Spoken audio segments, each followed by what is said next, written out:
질문론 준비되시면 시작해주세요. 네, 안녕하십니까. 공교육, 한자교육 강화해야 한다. 찬성측 인론을 맡은 이감 32기 조대한입니다. 네. 한글 전용 정책은 어휘력과 동아시아 교육에 있어 문제점을 낳고 있습니다. 이에 저희는 공교육, 한자교육의 강화를 위해 초등학교 한자교육 문화화를 주장하며 두 가지의 논거를 들어 공교육, 한자교육 강화에 찬성하는 바입니다. 첫 번째로 한자 공교육을 통해 어휘력과 이해력을 향상시킬 수 있습니다. 한국어는 그 어휘에 있어 독특한 특징을 띠고 있습니다. 소리는 같은데 뜻이 다른 동음의어와 소리는 같은데 뜻은 반대인 동음반의어가 존재합니다. 예를 들어 한자의 표기 없이 우연패라고만 쓰는 경우 연패가 잇따라 이겼다는 의미인지 혹은 잇따라 졌다는 의미인지 알 수 없습니다. 따라서 한자 교육을 통해 함축된 의미를 알면 다양한 어휘들의 차이점을 명확히 이해할 수 있고 문장에 대한 이해력도 높아지게 됩니다. 또한 전국 한자교육 추진 총연합회에 따르면 고교 교과서의 학술 용어 중 한자어의 비율은 사회 영역은 92.7%, 생명과학 영역은 87.2%입니다. 이를 통해 교과에서 한자어가 상당수를 차지하고 있음을 알 수 있습니다. 한자를 통해 단어의 의미를 익히는 것과 무작정 용어를 암기하는 것 중 후자가 더 효율적이라고 말하는 이는 아무도 없을 것입니다. 한자 공교육 강화는 어휘력 향상과 각 교과목의 학술 용어에 대한 이해력 증진을 가져오며 이는 교육의 질이 높아짐을 의미합니다. 두 번째로 한자 교육을 통해 동아시아 인적 물적 교류에 긍정적 영향을 이끌어낼 수 있습니다. 한국무역협회에 따르면 2018년 10대 무역국에 중국, 베트남을 포함한 동아시아 5개국이 속해 있습니다. 이에 해당 국가의 언어 습득에 대한 수요가 늘어나며 중국어 교육시장의 경우 최근 10년간 연평균 20%씩 성장하였습니다. 앞서 언급한 국가들은 과거 한자 문화권에 속했고 아직도 한자를 사용하고 있습니다. 따라서 공교육을 통해 한자를 알게 되며 간단한 의사소통도 할 수 있으며 한자 문화권이라는 동아시아 국가들이 공유하고 있는 문화 전통과 가치관을 재해석하고 상호 교류와 이해의 폭을 넓힐 수 있습니다. 이에 저희 찬성 측은 공교육 한자 교육 강화에 찬성합니다. 감사합니다. 네, 안녕하십니까. 한자 공교육 강화해야 한다 반대 입론을 맡은 이감 32기 송기완입니다. 저는 두 가지 근거를 들어 이 논제에 대해 반대의 근거를 밝히겠습니다. 첫 번째, 한자의 중요성이 떨어지고 있기 때문입니다. 1970년대 초등학생의 한자 교육을 폐지하고 교과서를 한글로 편찬하기 시작한 이래 한글 전용 정책은 성공적으로 정착했습니다. OECD에서 실시한 국제 학업 성취도 평가 결과 한국의 15세 독해력은 세계 1, 2위이며 읽기 영역에서도 한국은 늘 상위권을 차지했습니다. 교과서에 한글만을 사용하는 교육체제에서도 국어 교육은 순조롭게 진행되고 있습니다. 반면 한자 교육은 그 효과에 의문이 제기되고 있습니다. 한자를 가르치는 것은 어휘력을 올리기 위함인데 초등학교 교과서에서 단어 이외에 한자 지식을 이용할 수 있는 단어는 32%에 불과했습니다. 두 번째, 한자 공교육의 강화는 한자 사교육의 부담을 키울 것입니다. 2008년 생활기록부에 국가 공인 자격을 기입한다고 발표하자 2009년에만 초등생의 10%가 한자 자격시험에 응시했습니다. 2013년 서울시 교육청이 방과 후 한자 교육을 대대적으로 실시한다고 발표하자 또다시 한자 사교육 열풍이 불었습니다. 학생들이 주도적으로 한자를 배우도록 하기 위해서는 결국 대학 입시에서 한자의 반영 비중이 커져야 이어질 것입니다. 한자 공교육의 강화는 안 그래도 과열된 사교육 시장에 기름을 붓는 꼴입니다. 이와 같은 이유로 한자 공교육의 강화를 반대하는 바입니다. 감사합니다. 네, 8초 남기셨습니다. 자유토론 진행하도록 하겠습니다. 반대측 먼저 질문 시작해주세요. 네, 찬성 측 입론 잘 들었습니다. 찬성 측에서는 지금 우리나라 학생들의 국어 능력이 지금 문제 상황이라고 생각하십니까?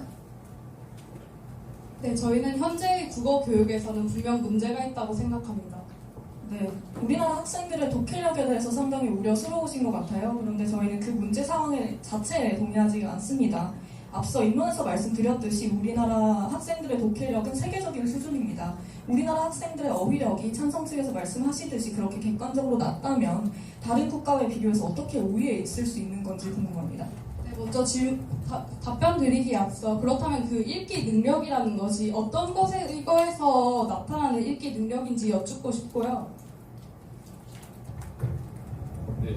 서문에서 말하자면 한국인의 문맹률은 낮지만 글의 의미를 제대로 파악하고 이해하는 능력이 낮은 비율은 OECD 회원국의 2배에 가깝다는 사실을 알려드립니다. 네, 네, 우선은 OECD에서 2016년에 국제학업 성취도 평가에서 언어 능력을 평가한 자료이고요. 또 문해력에 대해서 말씀을 하셨는데 그렇다면 그 부분은 한자 교육으로 해결이 가능한 부분인가요?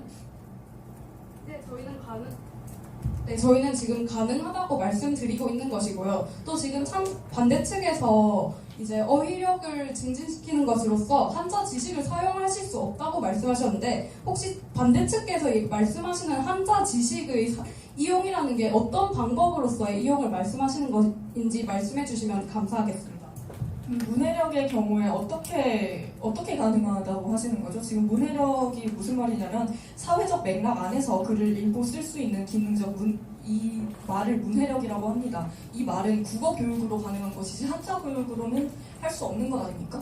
네, 먼저 저희가 말씀드리고 싶은 한자 교육을 강화는 한자만을 배우는 그런 교육이 아닙니다. 지금 반대측에서 말씀해 주셨던 그 한글만 사용하자는 정책 이전에는 한자를 정말 한자로서만 공부하자는 방안이었지만 저희가 지금 말씀드리고 싶은 현행 공교육에서의 강화는 한자를 통해서 어휘력을 증진시키자는 것입니다. 그리고 또 이제 반대측 두 번째 논거에 대해서 여쭙고 싶은데 대학 입시에서의 한자 교육이 같이 증가해야 한다고 말씀하셨어요. 혹시 이게 무슨 말씀인지 설명해 주실 수 있나요?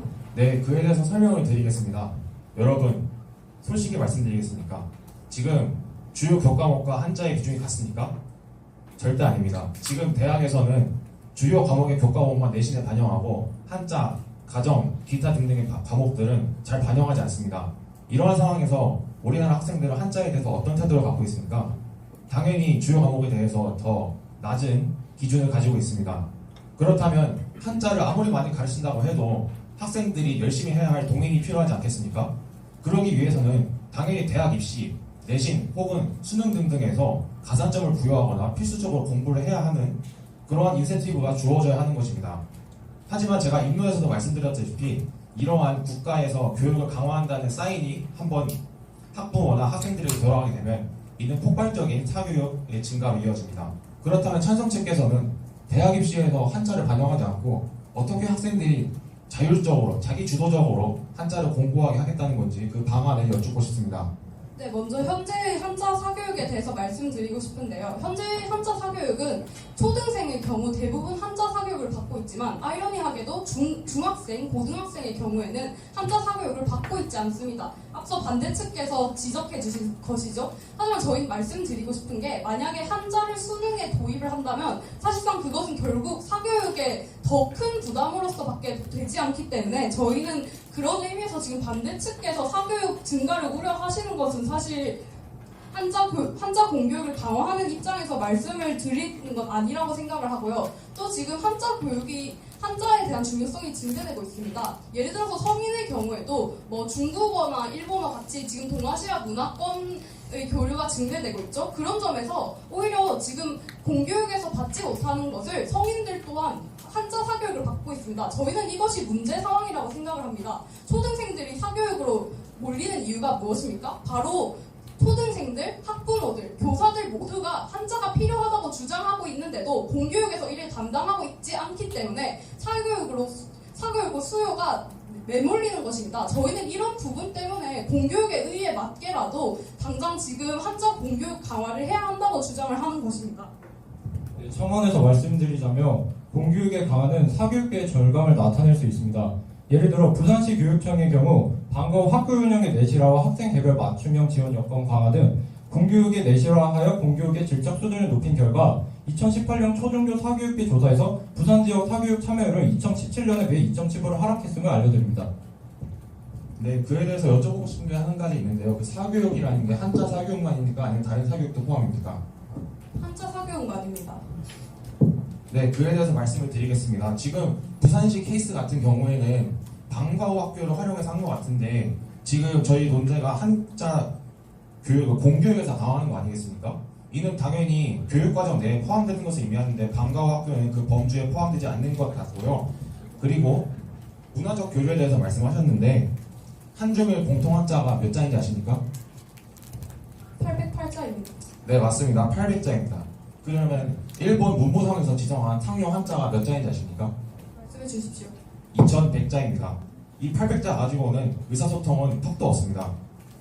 또한 문화적 교류를 위한다면 한자를 배울 것이 아니라 일본어, 중국어 교육을 강화해야 되는 것이 아닙니까? 네, 먼저 반대측께서 간과하고 있는 점이 한자는 함축성을 가진 문자입니다. 예를 들어 드리면 한글 같은 경우에는 이제 정말 순수 고유어로서 쓰이는 말이 한 가지 발음을 가지고 있다면 한 가지 뜻을 갖고 있는 경우가 많습니다. 하지만 한자가 쓰인 경우에는 같은 음을 갖고 있지만 다른 뜻을 가진 경우도 있으며 저희가 말씀드리고 싶은 거는 지금 반대측께서는 808자가 굉장히 작은 수라고 말씀하시는데 사실 이 한자가 한자로서만 쓰이는 게 아니라 저희 일상생활에서는 한자들끼리 모여서 단어를 만들어서 이것이 활용되지 않습니까? 이런 점에서 808자를 익힌다면 충분히 연구 결과에서는 1000자를 익힌다면 2만 1000자 정도의 어휘를 배울 수 있다고 있다는 연구 결과가 있었습니다. 네, 일상생활 말씀하셨습니다. 여러분께 묻고 싶습니다. 저희 일상생활 지금 힘듭니까? 네, 지금 한글 전문 정책이 성공적으로 정착을 했습니다. 언어학자 스턴이 말한 바 제2 언어는 우리의 주변에 산재하여 우리 생활 속에 깊이 배어 있어서 수많은 환경적인 지원을 받으면서 자신도 모르는 사이에 익혀가고 있다라고 했습니다. 이처럼 말소리와 문맥으로 우리는 충분히 의사소통을 하고 있다는 것이죠. 그리고 아까 같은 다른 뜻의 단어가 많다고 하셨습니다. 하지만 저희는 오히려 묻고 싶은 게 국이라는 단어를 저는 있는 예시로 들고 싶은데요. 같은 국을 한자로 다 가지는 한자는 소리로 가지는 한자는 국화국, 판국 등 20여 개에 달합니다. 찬성측에서 말씀하시는 정확한 독해를 위해서는 이 20개를 다 가르쳐야 하는 건 아닙니까? 이렇게 하면서 어떻게 효율성을 논할 수 있는지 모르겠습니다.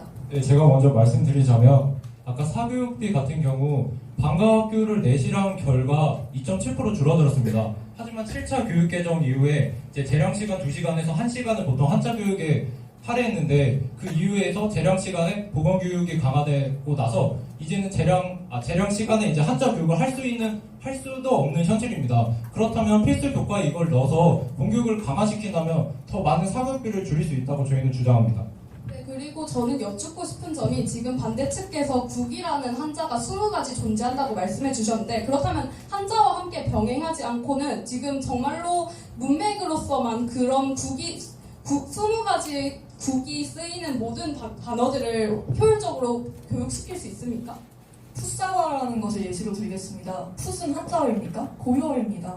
이 풋이 어떤 설익다 이런 뜻을 가지고 있다라는 것을 교육한 다음에 풋사과라는 말을 가르치면 설익은 사과도 나를 알 수 있습니다. 한자가 아니어도 충분히 가능하다는 거죠. 첨언하겠습니다. 네, 그리고 추가적으로 말씀드릴 게 있는데요. 앞서서 한자 교육을 필수 과목으로 지정한다고 말씀하셨습니까? 맞습니까? 맞습니다. 그렇다면 여러분들도 다 동의하다시피 우리나라 교육 과정 시수는 하루가 무한하지 않기 때문에 당연히 한정되어 있습니다.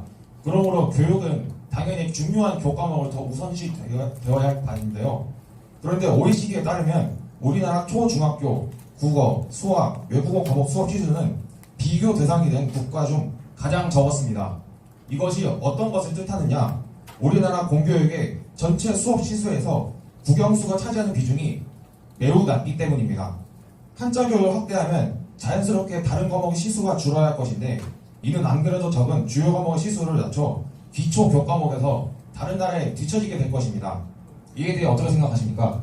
네, 먼저 아까 예시로 들어드린 풋에 대해서 저희가 얘기를 하고 싶은데 저희가 한자를 교육하자는 방식 또한 그것과 일치합니다. 예를 들어서 생방송이라는 단어가 있습니다. 생이 지금 이렇게 얘기를 하듯이 실시간으로 한다는 뜻이죠. 그렇게 생방송이라는 단어를 익힌다면 그런 단어들이 그런 한자가 활용된 단어들 또한 연관적으로 익힐 수 있다는 것입니다. 즉 지금 반대측에서는 저희가 마치 정말 한자를 한자로만 가르쳐야 된다는 것인데 저희는 이런 한자의 어휘를 활용해서 한자가 가진 함축성을 이용한다면 학생들이 연관성을 이용해서 더 효율적으로 학습을 할 수 있다는 것입니다. 그리고 아까 방과후 학교가 공교육에 맞지 않다고 했는데 방과후 학교는 학교에서 운영을 하고 비용이 사교육에 비해서 상대적으로 적다는 점에서 공교육이라고 생각을 합니다.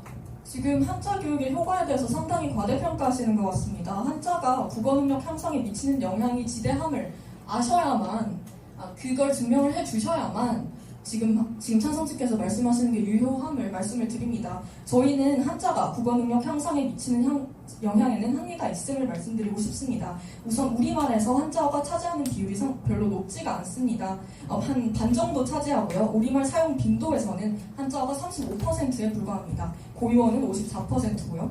그리고 이 35% 중에서도 한자와 한자어의 연관관계가 없는 경우가 상당합니다.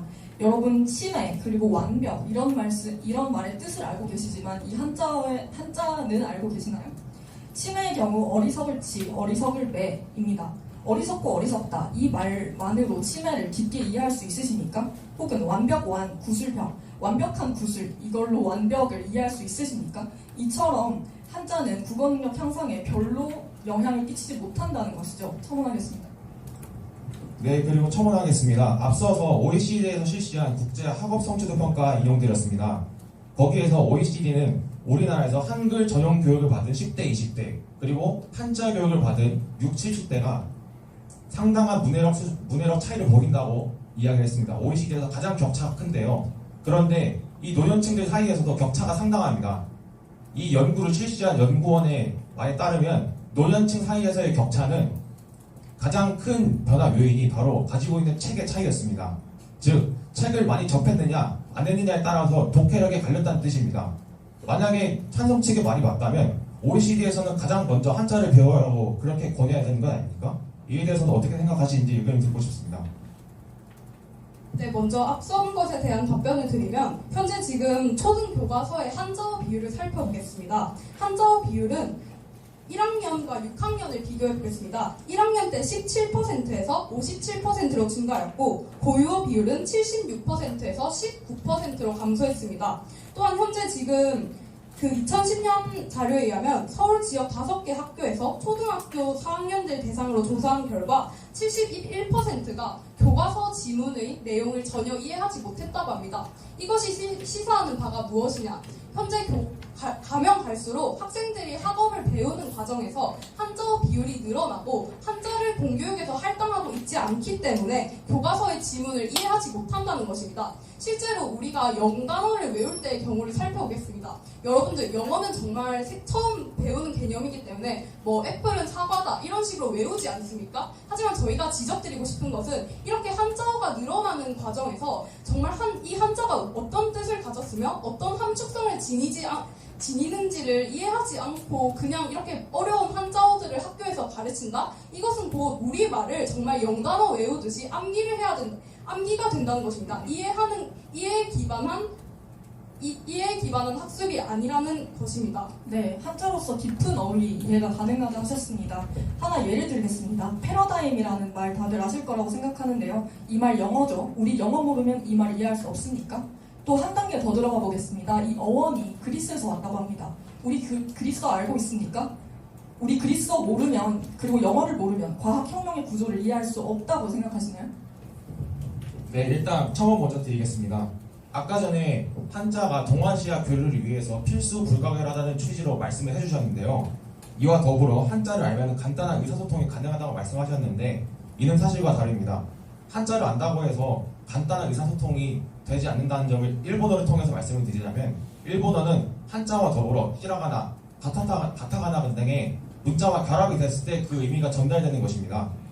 그러므로 찬성 측이 강조한 동아시아 문화 교류를 위해서는 거듭 말씀드리지만 한자가 아니라 외국어를 배워야 하는 것이고 그런데 이러한 논지로 한자 교육을 실시해야 한다고 이야기를 하면 공교육의 취지와 어긋납니다.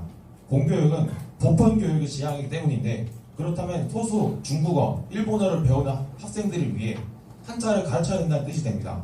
그럼 이에 대해서 찬성 측은 어떻게 생각하십니까? 혹시 중국과 일본이 교류함이 만약에 국가적인 의의가 있다면 그것은 공교육에서 필요한 것 아닙니까? 공이라는 점에서요? 네, 그 교류가 국가적이라고 하면 공이라는 의미가 맞는 거 아니냐고 하셨는데 이는 너무 공의 의미를 확대 해석하신 것 같고요. 공교육의 의미는 보편 교육입니다. 그렇다면 누구에게나 필요한 지식을 가르치는 게 먼저 아니겠습니까? 네, 점점 갈수록 누구에게나 이런 동아시아 문화권과의 교류가 증대됨을 저희는 밝혀드렸고요. 또한 이제 패러다임을 예시를 들었는데 그렇다면 패러와 다임이 어떤 한자처럼 뭐 이제 한자로서의 토익 문자라는 말씀이십니까? 그것이 실제로 그렇게 쓰이고 있습니까? 첨언하자면 아까 그 한자를 안다고 해서 간단한 의사소통이 안 된다고 하셨는데 저희가 사실 외국 여행을 갔을 때 단어만 말해도 어느 정도 유추해서 말이 간단한 의사소통 가능합니다. 왜냐면 제가 만약에 배고파서 그 음식점을 찾고 싶으면 I'm hungry라고 하면 음식점을 알려주지 화장실을 알려주지 않을 것입니다. 이런 식으로 한자를 알게 되는 거는 간단한 의사소통이 할 수 있고 그래서 통일된 한자 어휘의 중요성을 인식한 한중일 언어학자들은 삼국의 한자 어휘를 통일성을 위해 2013년 최종 선정한 한중일 공용 한자 808자를 편찬했으며 성균관대의 허철 교수에 따르면 중국, 일본, 베트남의 어휘 중 상당수가 실제로 한자계 어휘의 영역이며 따라서 학습자에게 한자계 어휘 학습은 동아시아 언어학습에 있어 비교적 유리한 위치에서 학습할 수 있는 기회를 제공하여 줄 것이라고도 말했습니다.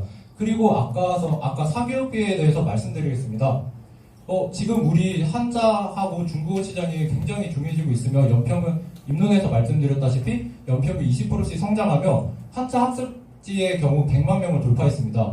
지금 7차 교육과정 개정을 통해서 이렇게 한자의 학습이 중요도가 낮다고 인식하는 순간에도 현실에서는 한자와 중국어의 시장이 증가하고 있습니다. 그렇다면 공교육 강화를 하지 않고서 어떻게 사교육비를 줄일 수 있는지 그에 대한 대책을 분명히 말씀해 주셔야 될 것 같습니다. 네, 패러다임의 예시를 든 것은 깊은 어휘 이해가 한자 이해로 가능하지 않다라는 점을 강조하기 위해서 든 예시입니다. 일단 단어의 뜻은 어원에 있는 것이 아니라 단어 그 사용자들이 해당 단어를 대략 어떻게 사용하는지 거기에 달려 있습니다. 한자를 배워봤자 그 단어를 탐구해봤자 우리는 개념에 대해서 잘 알지 못합니다. 자본주의라는 개념에 대해서 알기 위해서는 글자 하나하나를 분해하기보다 그것에 대한 책을 읽어야 합니다. 저는 한자가 국어 능력 향상에 미치는 영향이 지금 너무나 과대평가되어 있다는 점을 말씀을 드리는 겁니다. 첨언하겠습니다. 네, 지금 동아시아 문화 교류에 대해서 계속 의견이 엇갈리는 것 같은데요. 지금 찬성 측은 한자가 있어야지 제대로 된 문화 교류를 할 수 있다 이런 취지로 계속 말씀하고 계시는데 그렇다면 지금 우리나라 사회교과에 있는 동아시아사는 대체 무엇을 위해 배우는 겁니까? 한자와 문화 교류는 엄연히 다른 분류의 것입니다. 이러한 문화 교류는 외국어를 배웠을 때만 가능한 것이고 그리고 외국어를 배우기 위해서 한자 교육을 한다면 이는 보편 교육의 취지와 어긋나기 때문에 저는 이러한 논지가 맞지 않다고 다시 한번 강조드린 바입니다. 그렇다면 찬성 측은 동아시아사의 의미가 뭐라고 생각하십니까? 일단은 아까 경제학에서 자본주의를 알려면 책을 많이 읽어야 된다고 하셨는데 실제로 연구 결과에 보면 경제학의 학술 용어 중 90%가 한자어로 되어 있습니다. 그렇다면 책을 읽어도 한자어로 되어 있는데 한자어를 모르면 책을 읽어봤자 아무런 의미를 파악할 수 없습니다. 그래서 의미를 파악하기 위해서라도 한자를 잘 알아야 된다고 주장하며 그리고 그 동아시아 물어봤었는데 동아시아가 한자 문화권입니다. 우리는 한자라는 글자를 통해서 많은 전통적인 가치관을 이렇게 교류하고 있고 저는 사실상 무역을 하는 데 있어 유대감이 굉장히 중요하다고 생각합니다.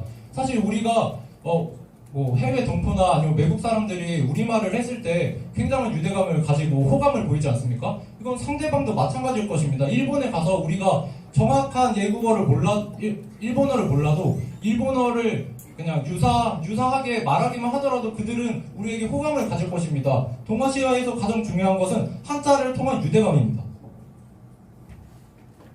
네, 일단 말씀드리겠습니다. 유대감, 네 맞습니다. 확실히 언어를 구사할 수 있다면 유대감 형성될 수 있습니다. 저는 그에 동의합니다. 그런데 왜 외국어를 배우기 위해서 한자를 배워야 됩니까? 찬성 측은 이에 대해서 제대로 답변을 못 해주시고 계시고요. 그리고 말을 언급하셨는데 한자를 배운다고 해서 일본어, 중국어를 구사할 수 있습니까? 저는 적절한 예가 아니라고 생각합니다. 네, 먼저 외국어를 모르더라도 한자를 본다면 이제 한자가 공용어로 쓰이기 때문에 그런 정자를 보면 외국에 나가서도 알 수 있고 계속해서 외국어를 위해서 공교육에서 강화해야 한다는 점을 말씀하시는데 그것이 아님을 말씀드리겠습니다.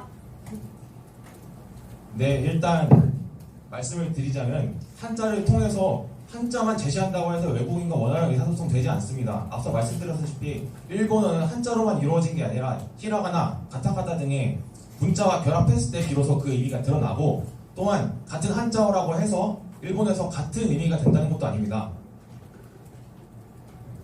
자, 예를 들어서 한 가지 말씀드리겠습니다. 공부라는 뜻이 우리나라에서는 공부지만 발언 시간 종료되었습니다. 그러면 이제 반대측 마무리 발언 준비되시면 시작해주세요. 네, 한자 공교육 강화해야 한다. 반대측 마무리 발언을 맡은 이강 30기 윤채림입니다. 강화해야 한다. 반대측 마무리 발언을 맡은 이강 30기 윤채림입니다.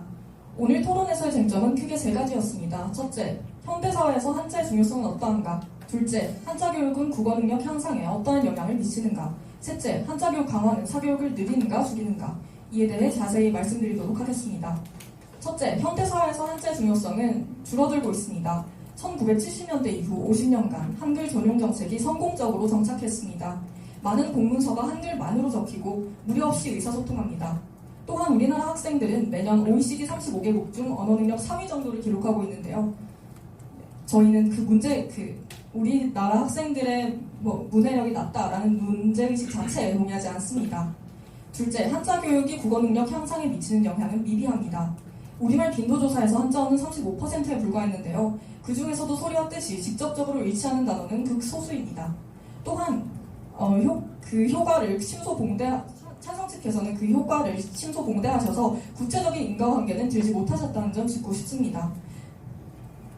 네, 셋째, 한자 교육 강화가 사교육을 늘리는 결과를 가져올 것은 당연합니다. 공교육에서 무언가를 강화했을 때 사교육이 강화되어 왔던 예시를 우리는 많이 보아왔습니다. 우리나라 학생들 초등학생 때부터 하루에 6시간 이상 공부한다고 합니다. 한자의 중요성이 줄어들고 있는 현대사회에서 비효율적인 한자 교육으로 굳이 학생들의 부담을 높일 필요가 없습니다. 공부하다 모르는 말을 마주친 아이에게 우리가 쥐어줘야 할 것은 옥편일까요? 한글 사전일까요? 당연히 후자일 것입니다. 이상 마무리 발언 마치겠습니다. 감사합니다. 18초 남았습니다. 그럼 찬성측 마무리 발언 준비되시면 시작해주세요. 안녕하십니까. 찬성 측 마무리 발언을 맡은 이강 30기 이효정입니다. 반대 측께서 공교육에서의 한자 교육 강화를 반대한다는 점에서 저희는 오늘 공교육의 의의에 대해 짚어볼 필요가 있을 것 같습니다. 공교육이 모든 국민에게 똑같이 돌아가는 점에서 좋은 교육이란 최대한의 배움의 기회를 보장해주는 것이라고 생각합니다. 더 나은 교육은 학생들에게 단순히 암기식 공부가 아닌 이해 기반의 공부를 제공하는 것이겠죠. 우리가 일생 동안 영위하는 국어 생활은 단순히 일상 속에서 쓰는 말에 그치지 않습니다. 더 수준 높은 언어 생활을 위해, 더 깊은 사고력을 위해 우리는 한자어를 사용합니다. 예를 하나 들어드리겠습니다. 생각이라는 단어가 있습니다. 또 그의 공통된 의미를 공유하는 한자어들은 사상, 이념, 의식, 견해, 의견, 심증 등이 있습니다. 이 한자어들의 풀이와 한자의 뜻을 보지 않고서는 각각의 의미에 있어서의 미묘한 차이를 꿰뚫기가 힘듭니다.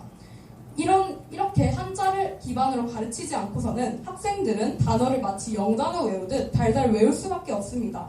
한자를 활용한다면 질적 수준에 있어서의 향상이 양적으로 많은 어휘들을 아는 것까지 나아갈 수 있을 것입니다. 교육에 있어 질적 수준이 담보되는 순간 학습의 연속성으로서 한자 교육은 공교육에 있어서 진정한 의미의 양적 강화를 가져올 것입니다. 또한 공교육은 국가인재를 양성하는 방향으로 나아가야 합니다. 앞서 저희 찬성 측은 입론과 자유토론에서 한자 문화권 국가와의 교류 증대에 대해 말씀드렸습니다. 교류 중요성은 앞으로도 강조될 것이고 앞으로 한자 문화권은 청년들의 일자리로서 활동 무대가 될 것입니다. 한자와 한자 문화권의 중요성이 강조되는 이 시점에서 공교육이 한자를 등한시하는 것 이상하지 않습니까? 한자 공교육 반드시 강화해야 합니다.